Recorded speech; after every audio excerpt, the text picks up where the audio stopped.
6-year-old black girl stood to inherit her mother's love and legacy until a white father and his children stole it with lies and greed. The funeral was supposed to be the end.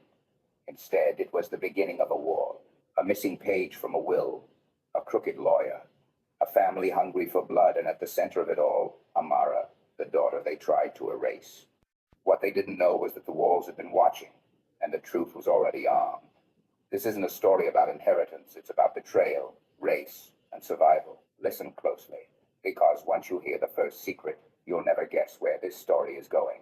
And by the time the truth comes out, someone will lose everything. The sound of tires grinding against gravel echoed down Maple Street, sharp and final, as if the car itself knew it was delivering a child to a fate already written. 6-year-old Amara Smith stepped out of the back seat, the August sun pressing against her dark skin, her hand clutching a faded backpack that sagged with more years of disappointment than toys. The neighborhood looked pristine, flagpoles gleaming, porches swept, hedges cut with a soldier's precision, but Amara had been alive long enough to know perfection was the easiest disguise. Every quiet street she had ever lived on had hidden its own brand of cruelty. Before her stood the Smith house, a white picket tree with roses curling neatly along the fence. To any passerby, it was a symbol of stability, decency, even pride. But as Amara gazed at its shutters, she felt a chill crawl up her spine. She would not have words for it until much later, but the truth was already there, silent and patient. These walls would one day witness betrayal, and this very threshold would test whether she could survive being erased. The door opened, hinges sighing like an old warning. Catherine Smith appeared, framed in sunlight, not glamorous, not severe, but with the weight of someone who had decided to bear responsibility.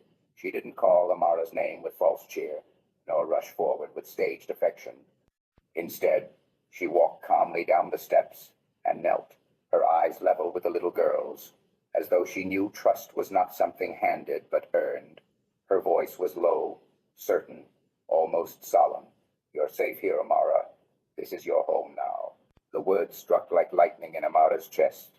Safe, home, promises that had been shattered before. Her instinct screamed to doubt, to guard, to turn her face away before hope could wound her again. And yet Catherine's gaze held her still. In those eyes there was no pity, no calculation, only something unwavering, as if the woman was sealing a pact in blood.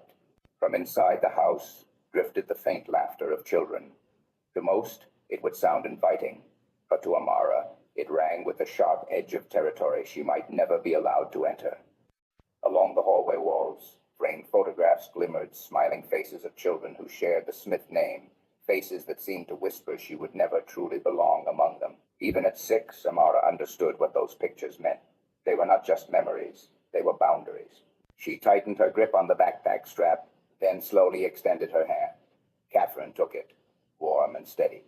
The gesture should have brought comfort, but Amara felt the tremor inside her own palm, the quiet knowledge that every step she took beyond that threshold was both salvation and trap. She did not know that one day this house would try to erase her, that the very family who smiled for photographs would fight to strike her name from memory. All she knew was that the war for her existence had already begun, and it started with a single step into a house that promised safety while quietly preparing to test the limits of her survival. From the outside, the Smith household gleamed like a model of small-town virtue. Neighbors praised Catherine for her good heart, for bringing a black child into her white suburban family. They meant it as a compliment, but every time Amara overheard it, the words carried a poison edge. Good heart for saving her, not good enough for her to be their equal. Behind the neat hedges and fluttering flag, Amara lived in a world where kindness came dressed as charity, and love was measured against bloodlines she could never claim. Lucas, only 2 years older, made sure she remembered it. He called her Charity Case instead of sister, loud enough that their friends laughed. He refused to let her touch his toys, sneering that her dirty hands would ruin them. Paige, sharper and more deliberate, played a crueler game.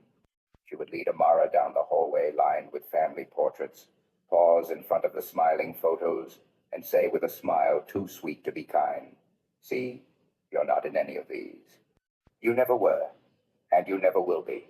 Those words lodged in Amara's chest heavier than stones. At school it was no better. Children asked if she was the maid's daughter. Teachers, well-meaning but blind, congratulated her for being lucky to be chosen by such a fine white family, as if her existence depended on their benevolence.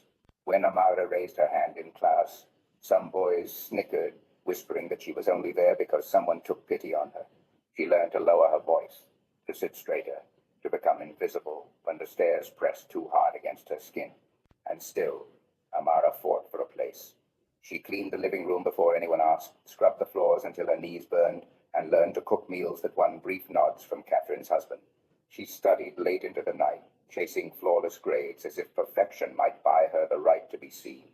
But no matter how hard she tried, no matter how many gold stars adorned her homework, Lucas and Paige reminded her of the unspoken truth. She was in the house, but she was not of it. Catherine tried. She left cookies tucked in Amara's lunchbox, kissed her forehead, and whispered at bedtime, "You are my daughter too, don't ever forget that." Those moments lit small flames of hope in Amara's heart. But even they carried shadows. Catherine's reassurances always came in hushed tones, as if spoken against an invisible resistance in her own home. At night, Amara would pass the family portraits and catch her reflection in the glass. Behind her, Lucas and Paige grinned permanently, untouchable, their pale faces secure in belonging.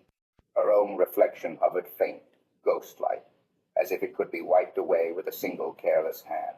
Deep down, she felt the truth clawing at her chest. One day they would not just push her out of the picture, they would try to erase her. And when that day came, Amara would have to decide whether to stay silent as always, or finally make the world see her. In a house where silence cut sharper than words, Catherine Smith was the only voice that reached Amara's heart. When the world around her marked her as an intruder, Catherine's touch rewrote the story. She would kneel in the kitchen after Lucas shoved Amara's plate aside, setting down another dish with steady hands and saying, "This place is yours." At school, when teachers praised the Smiths for their charity, Catherine would brush Amara's cheek before bed and whisper, "You are not charity, you are my child." Those words did more than comfort. They rebuilt a little girl splintered by rejection. Amara began to live for those moments. Nights when Catherine sat at the edge of her narrow bed, a book resting on her lap, the lamplight wrapping them in a golden cocoon.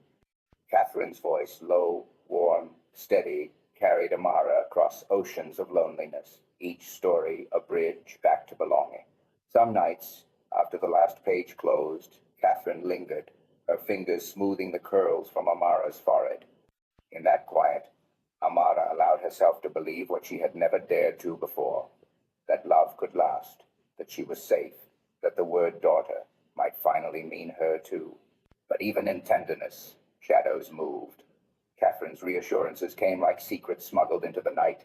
She glanced toward the hallway before she spoke, lowered her voice as if afraid the walls would snitch. Amara learned to recognize the catch in her breath, the hesitation, before she whispered, "I've made sure everything is equal. My will is written. Whatever happens, you will never be left behind." To Amara, it was a promise carved into stone.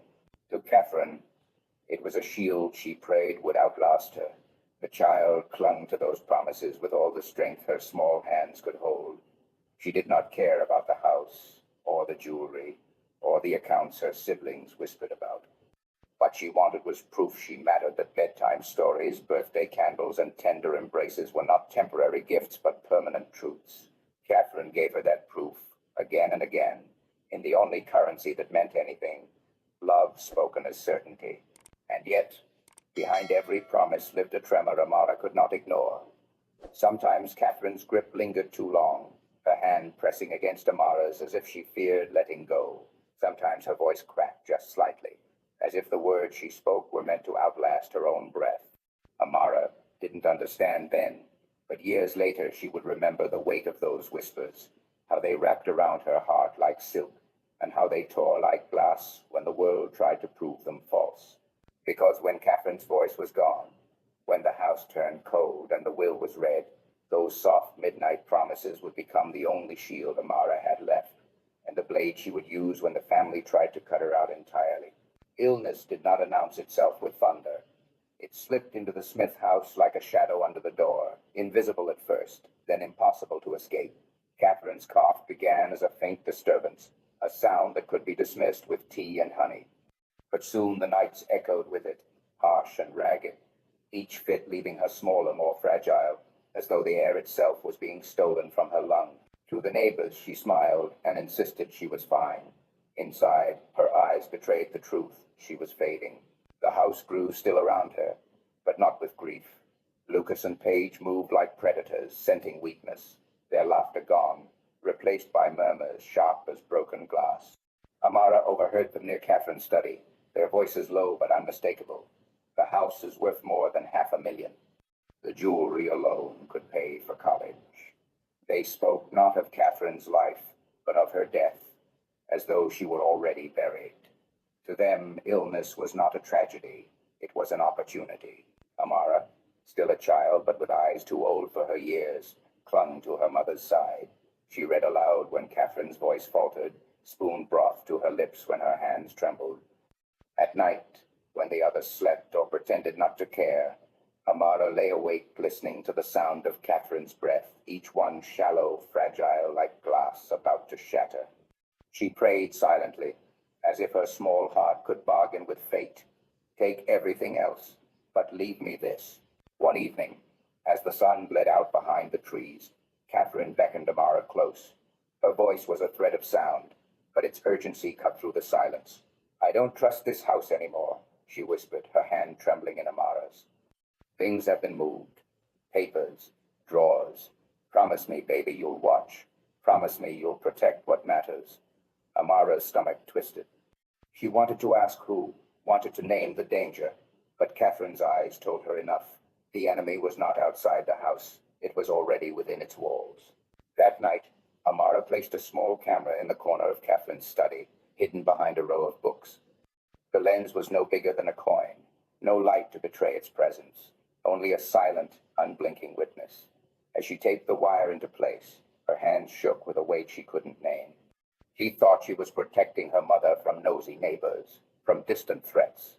She did not know she was planting the only seed of truth that would survive the storm to come. The weeks dragged forward like a funeral procession. Catherine shrank into her bed, the glow in her face dimming day by day. Lucas and Paige visited less, except to linger near the study, their voices slicing through Amara like knives. She won't last the month. Catherine's husband busied himself with polite silence, avoiding the sick room altogether. Only Amara remained, wiping her mother's brow, whispering stories back to the woman who once read them to her. And then, one night, Catherine clutched Amara's hand with a sudden, startling strength. Her eyes, sunken but fierce, locked on her daughter's face. Remember this, she rasped, her breath hitching. No matter what they say, you are mine. Do you hear me? You are mine. The words shook through Amara like thunder. She nodded, tears blurring her sight. Moments later, Catherine's grip loosened, her hand slipping into stillness, the silence in the room louder than any scream. Amara did not know it then, but the camera she installed would soon reveal more than a child should ever see. The betrayal was already in motion, waiting, patient, ready to strike the moment Catherine's voice was gone. The will reading was never meant to feel like this, like a trial without a jury, a verdict without a defense. Inside the Ellison and Graves conference room, the air was too cold, the lights too sharp, every detail conspiring to strip the moment of humanity. Amara sat stiffly, her dress still black from the funeral, her pulse hammering in her throat. Across the table, Lucas lounged with casual cruelty, and Paige leaned forward with a hungry gleam in her eyes. They were waiting to claim their inheritance like wolves circling fresh meat. Mr. Ellison cleared his throat, his spectacles catching the sterile light. For Catherine Smith's updated testament, he began, her estate is to be divided as follows. He paused, savoring the silence. The residence at Willow Creek, along with all financial accounts, shall pass to Lucas and Paige Smith. The jewelry collection and remaining assets shall belong to Mr. Charles Bennett. The name cracked the air like a gunshot. Amara froze. Lucas sat upright. Paige blinked as though she had misheard. Charles Bennett? Lucas repeated, his voice edged with disbelief. Who the hell is Charles Bennett? The door creaked. A man rose from the back of the room, unnoticed until that very instant. Mid-40s, broad-shouldered, his suit worn but his gaze steady. He nodded to Ellison, then let his eyes sweep the room, finally resting on Amara. "I am," he said simply. Ellison shuffled papers, too flustered to mask his discomfort. Mr. Bennett was listed as a beneficiary in Mrs. Smith's revised document, executed 3 weeks before her passing. His tone faltered, then hardened. "It is legally binding." Amara's stomach twisted. She had never seen this man before, yet the way he looked at her, measured, searching, felt invasive, almost familiar. Paige's jaw clenched, her nails drumming against the table. Lucas exploded, slamming his fist down so hard the glasses rattled. "This is a scam, a setup. Catherine would never leave her house to a stranger." But Amara wasn't so sure. Catherine's last whispers echoed inside her. "Promise me you'll protect what matters." Protect from who? From what? What if this man, this Charles, was the shadow Catherine had feared, or worse, the only one she had trusted? Ellison continued, his words now blades instead of parchment. "There is no mention of Amara Smith in the final draft." The blow landed harder than any slap. To the world on paper, she did not exist. Yet the presence of Charles Bennett, inexplicable and haunting, made the wound bleed differently. She was not erased alone. She had been replaced. The room dissolved into chaos, Lucas shouting threats, Paige hissing accusations, Ellison scrambling to maintain order. Amid it all, Charles remained silent, his gaze unwavering, heavy with secrets. Amara rose, her legs trembling but her spine unbent. She looked straight at Charles, searching his face for a truth that refused to show itself. "Why you?" she asked, her voice a blade cutting through the noise. He did not flinch. "Because," he said softly, "your mother trusted me with what she couldn't trust anyone else." The room fell into a stunned silence, and in that silence, Amara felt the ground beneath her fracture. The true storm had not even begun. The laptop whirred to life with a groan, as though reluctant to reveal what it held. Amara's palms were slick, her chest rising and falling too fast as she clicked through Catherine's folders. She had thought she was ready for this, but nothing could prepare her for the videos. The first recording began harmlessly, Catherine at her desk, coughing, sipping tea, writing letters. But then the angle shifted as the hidden camera caught Lucas slipping into the room. He pulled open drawers, flipping through documents with a thief's precision. Amara gripped the desk, her jaw tight, every suspicion now carved into stone. Moments later, Paige joined him, whispering, "She's weaker today. Don't drag this out. We need everything signed before she's gone." Amara's breath turned sharp, like glass in her lungs. The betrayal was no longer theory, it was living, breathing treachery. But the next video shattered everything she thought she knew. Catherine sat with someone else, a man. Not Lucas, not Paige, not her father. Charles Bennett. Her mother leaned close to him, her hand trembling as it rested on his. "They're circling like vultures," she whispered, her voice thin. "I don't trust them, not even him." Amara froze. Not even him? Did she mean her father? Charles nodded, his expression unreadable. "Then we move forward, but she needs to know. She has a right to the truth." Catherine's reply was urgent, almost panicked. "Not yet. If she knows now, they'll destroy her. Promise me, Charles. Wait until I'm gone." The words sank like a blade into Amara's chest. Her? Was Catherine talking about her? What truth? Before she could think further, another video autoplayed. This one blurred, distorted, the camera jolting as if someone had found it and yanked it from its hiding place. Heavy footsteps, harsh voices. Lucas again, angrier this time. "If she ever sees these, it's over. Get rid of it." Then the screen cut to static. Amara recoiled, her hand clapping over her mouth. They had found the camera. But if Lucas destroyed it, how were these files still here? Who had copied them? And then, like a cruel twist of fate, a final file appeared, one she hadn't noticed before, marked only with her name, Amara.mp4. Her finger hovered, trembling before she clicked. The screen lit up with Catherine's face, pale but unyielding, eyes fixed on the lens. If you're seeing this, she said, voice rasping but steady, then the lies have already begun. Trust nothing they say, not even what's written on paper. And Amara, she faltered, pain flickering across her features. The blood in your veins, it is not what you think. The video cut off mid-breath. No explanation, no answer, only silence. Amara sat frozen, the laptop screen burning in her vision. The betrayal of Lucas and Paige was suddenly the smallest piece of the puzzle. The real inheritance wasn't money or property. It was a truth so dangerous that Catherine had hidden it in shadows, one that now threatened to tear apart everything Amara believed about herself. And somewhere, in the darkness of that revelation, the question pulsed like a warning. Who exactly was Charles Bennett to her mother and to her? The night pressed heavily against the windows of the old diner. Amara sat alone in the booth, the vinyl seat cracked beneath her, the smell of stale coffee clinging to the air. Catherine's final words looped in her mind like a broken record. The blood in your veins is not what you think. It wasn't just a warning. It was a fracture, slicing open everything she thought she knew about herself.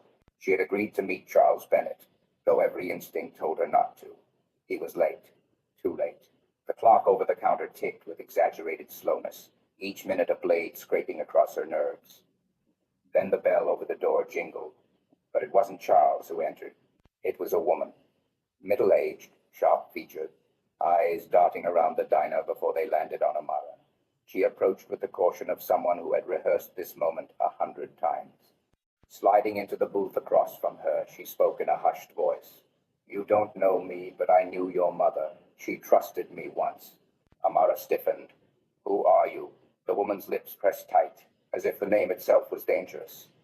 Call me Ruth. What matters is what Catherine asked me to protect. From her worn leather bag, Ruth pulled out a sealed envelope, its edges yellowed, Catherine's handwriting curling across the front. For Amara. Not before my death. Amara's chest clenched. She reached for it, but Ruth pulled back slightly. Before you open it, you need to understand this isn't about money or inheritance. It's about survival. Catherine knew. They would strip you of everything if they could, even your name. This letter holds the truth she couldn't speak aloud. But once you read it, there's no undoing it. The envelope felt like it weighed more than bricks when Ruth finally slid it across the table. Amara held it in trembling hands, her thumb brushing over her mother's script. She wanted to tear it open, to finally know. But then the bell jingled again. Charles Bennett stepped inside. His eyes widened when he saw Ruth. For the first time, the composed man looked shaken. What are you doing here? He demanded, his voice breaking the diner's quiet. Ruth's face tightened. What you never dared to do. Tell her the truth. The air between them was thick with a history Amara didn't understand. Charles reached for her hand, his voice low, almost pleading. Amara, don't open it here. Not now. If you do, you'll put yourself in danger. More danger than you realize. Her pulse hammered. Two strangers, both tethered to her mother, both offering truths wrapped in riddles. One pushed her toward revelation. The other begged her to wait. The envelope trembled in her grip. Somewhere deep down, Amara knew that whatever Catherine had hidden inside wasn't just about a father or a will. It was something bigger, something that could unravel not just her family, but everything she thought she belonged to. And as the neon lights flickered overhead, she realized she had stepped into a story that wasn't finished writing itself, one where she could no longer tell if she was the daughter, the pawn, or the sacrifice. The conference room reeked of arrogance. Lucas lounged at one end of the polished table, Paige perched beside him with that familiar brittle smirk, and Ellison shuffled his papers like a man certain of victory. Amara sat alone, spine rigid, hands folded tightly in her lap. She had promised herself she wouldn't break. Not here. Not in front of them. Ellison began smoothly. As executor of Catherine Bennett's final will, I hereby confirm the assets pass solely to Lucas and Paige Bennett. Stop. Amara's voice, sharp and cold, sliced the air. Every head turned. She rose slowly, sliding a flash drive across the table. Play this. Now. Ellison's jaw clenched. Miss Bennett, unless you want me to stream it live to every reporter outside this building, Amara said evenly. You'll play it. For the first time, Ellison hesitated. Paige rolled her eyes. Lucas muttered something under his breath, but Ellison plugged the drive in. The screen blinked alive. Catherine appeared, frail yet unshakable. My will states that my estate must be divided equally among my 3 children, Lucas, Paige, and Amara. The silence was suffocating. Paige's face drained of color. Lucas barked, "That's fake." But the second clip gutted him. Ellison creeping into Catherine's study, swapping papers. Lucas hovering at his shoulder like a conspirator. Gasps erupted. Before anyone could react, Amara slammed another envelope onto the table, the one Ruth had given her. Her hands shook, but her voice didn't. And then there's this. She tore it open. Catherine's words bled into the air. If Amara reads this, it means my family has already turned against her. Know this. She is my blood. But she carries a truth older than any of us, one that could burn this family to ash. Keep it hidden, for her sake, or the town will never forgive. Murmurs broke like waves. Reporters pressed against the glass outside, sensing chaos. Paige's voice cracked. What does she mean? What truth? Lucas slammed a fist onto the table, veins throbbing. She doesn't know. Amara's eyes snapped to him. Don't know what.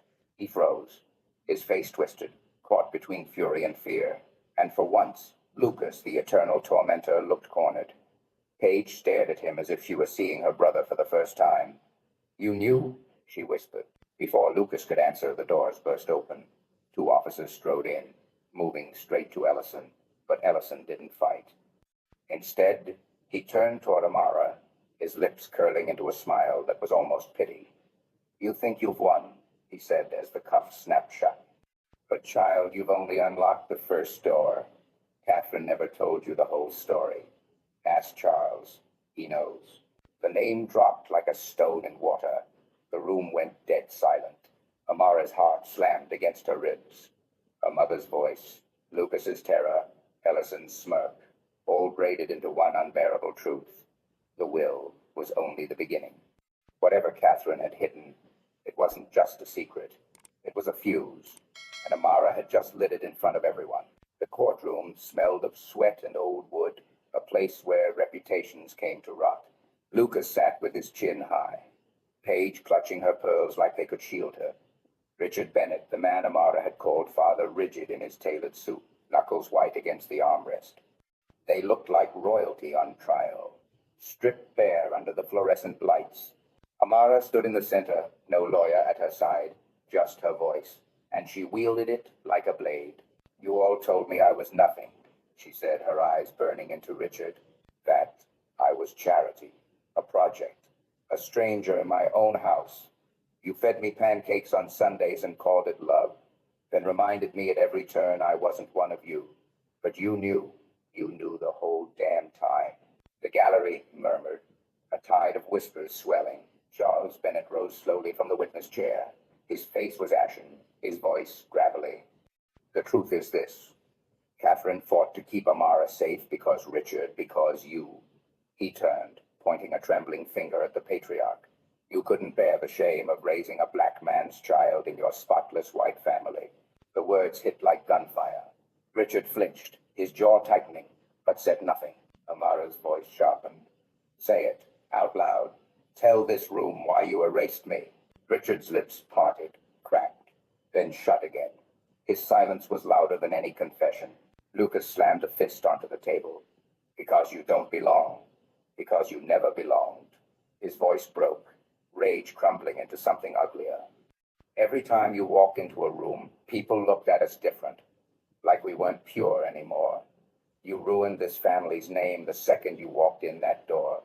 The gallery erupted gasps, shouts, a woman sobbing into her scarf. Amara didn't move. Her eyes locked on Lucas, steady and merciless. I was 6 years old, Lucas. 6, and you decided my skin was a stain. You decided I was a threat, and you carried that hate every day since. That's not on me. That's on you. Page's voice trembled. We were kids. We didn't know. Amara cut her off. You knew enough to call me less. You knew enough to remind me the pictures on the wall weren't mine. Don't you dare pretend ignorance now. Charles spoke again. Louder this time, voice cracking through the room. She is Marcus Hale's daughter. That blood runs through her veins, and you tried to scrub it out like filth. The name Marcus Hale rippled like a curse. People in the gallery gasped, muttered. Old wounds split open. Some whispered hero, others hissed troublemaker. But no one denied the weight of it. Amara turned, facing Richard one last time. You hated him for standing against your friends, your system, your country club dinner parties. You hated me because every time you looked at me, you saw him. That's why you let them erase me from her will. That's why you let your children spit me out of your house. Her voice cracked now, but it was steel wrapped in grief. And Catherine, my mother, died carrying the burden of your cowardice. Richard's head dropped into his hands, shoulders shaking not from denial, but from the weight of decades of silence.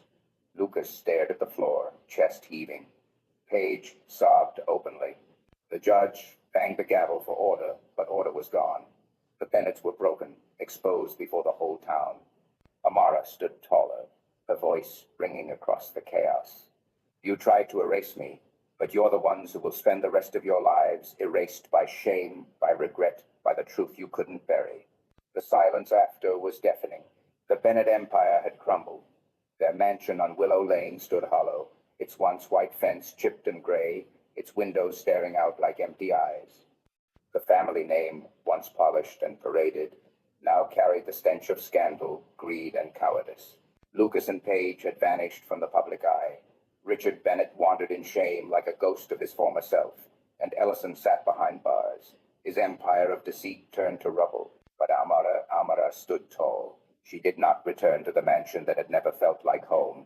Instead, she built her own fortress, not of stone or marble, but of flesh, blood, and purpose. On the corner of Ash and Briar, where forgotten families struggled and voices were drowned out, rose a new building with hand-painted letters across the glass. The Hale Center for Justice. The first day she opened the doors, people trickled in timidly. A teenage girl with bruises hidden under her sleeves, a veteran whose benefits had been stolen, a mother weeping over papers she could not read. Amara didn't turn them away. She listened. She fought.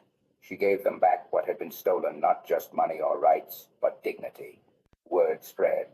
Within weeks, the Hale Center buzzed with life. Lawyers volunteered their time. Students offered tutoring. Neighbors brought hot meals. It was not charity. It was justice breathing, pulsing, alive. One afternoon, as sunlight spilled warm across the cracked sidewalk, a little boy stopped in front of the center. He squinted at the sign and tugged his father's hand. Daddy, what's this place? His father smiled with pride. That's where people go when they've been cheated. That's where they go to be heard. The boy looked up at Amara, who stood in the doorway.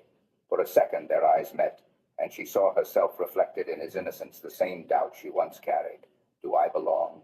Am I safe? She bent down, her smile gentle but fierce. Yes, sweetheart, you belong. You're safe here. The boy grinned and ran off, his laughter echoing down the street. And for the first time, Amara felt the weight in her chest lift, not gone, but transformed. At night, when the center grew quiet, she would sit by the window with a cup of tea, looking out at the glowing city. She thought of Catherine's hands tucking her in at night, Marcus Hale's blood running like fire through her veins, the cruel voices of Lucas and Paige fading into silence. She thought of the girl she once was, alone, voiceless, erased, and she thought of the woman she had become. Not an heir, not a project, not a stain, a force. And as music swelled in the quiet of her mind, she whispered into the night, the truth doesn't beg, the truth doesn't bow. It waits until someone is brave enough to carry it. The town had tried to erase her. The Bennetts had tried to bury her. But Amara had risen, not from their approval, but from their rejection. And now her story belonged not to them, but to every soul who had ever been silenced. She was no longer a shadow in someone else's house. She was the light. Amara's story does not end with walls collapsing or a family name fading into shame. It ends with a truth so sharp, so undeniable, that it leaves scars on those who tried to silence her and hope in those who dared to listen. She was once the quiet child standing at the edge of a picture frame, unseen and unwanted. Now she stands in the center of her own story, carrying not only her mother's promise, but the fire of every voice that was ever cast aside. This tale forces us to confront an uncomfortable truth. Prejudice destroys not just those it targets, but those who wield it. Lucas, Paige, Richard, they will live with the echo of their cruelty, with the knowledge that they tried to erase her and ended up erasing themselves. And yet, Amara chose not vengeance, but legacy. That choice is her victory, and it is a lesson for us all. The question lingers. When lies and injustice press against your life, will you bow to them, or will you stand knowing the cost, but also knowing the power of your voice? Think of the rooms you've been told you don't belong in, the tables where you've been denied a seat. This story is a reminder that belonging is not given, it is claimed. Now it is your turn. Share what this story stirred in you. Did it make you remember? Did it make you ache? Did it ignite something you thought was lost? Leave your thoughts in the comments. Subscribe to our channel to walk with us through more stories that challenge the silence, that dare to speak, that heal and inspire. Share this video with someone who needs the reminder that truth, once spoken, cannot be erased. Thank you for watching. As you step into your day, may you find the courage to face your own truths, the grace to write your own ending, and the hope to believe